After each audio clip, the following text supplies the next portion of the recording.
February, Denver 7 is celebrating Black community leaders and highlighting their contributions to our Colorado. This week, I'm introducing you to someone who rarely needs an introduction in the journalism world. She's Colorado's own Sandra Dillard. Oh, wow. Oh, I love this photo.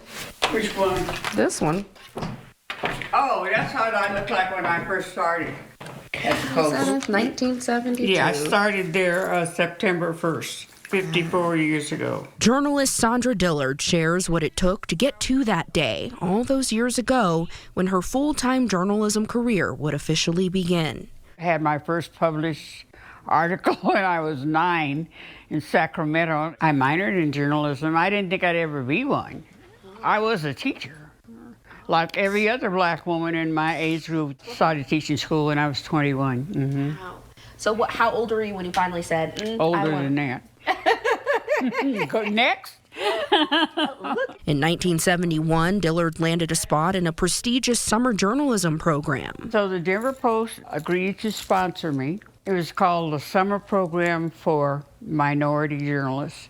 It was not a remedial program. Keep in mind, I was already finishing up my master's. And I was in the journalism program at Columbia right after the Kerner Commission report. The Kerner report examined civil unrest in the U.S. in the 1960s and also criticized media outlets for not hiring black journalists. So after the summer program, you go back to the Post full-time.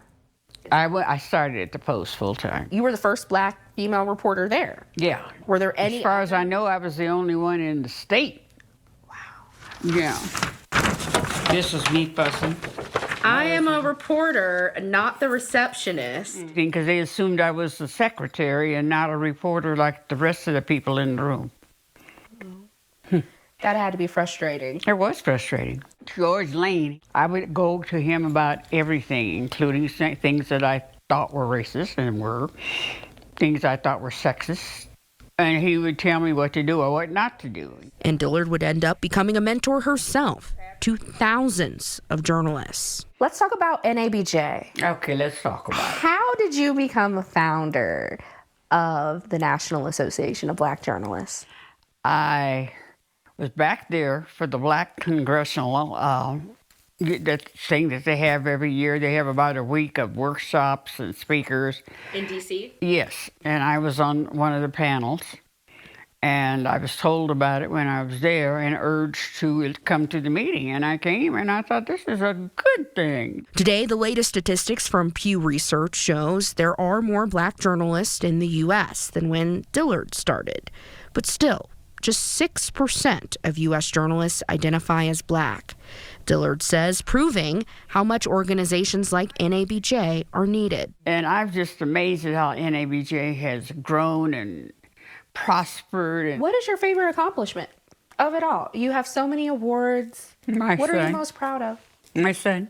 Dillard was a divorcee, raising Alton Dillard on her own with help from her mother. I like to say I was raised in the newsroom, which I literally was. And so watching how she went about her job in the old days where you had to do things like pull physical paper wire copies.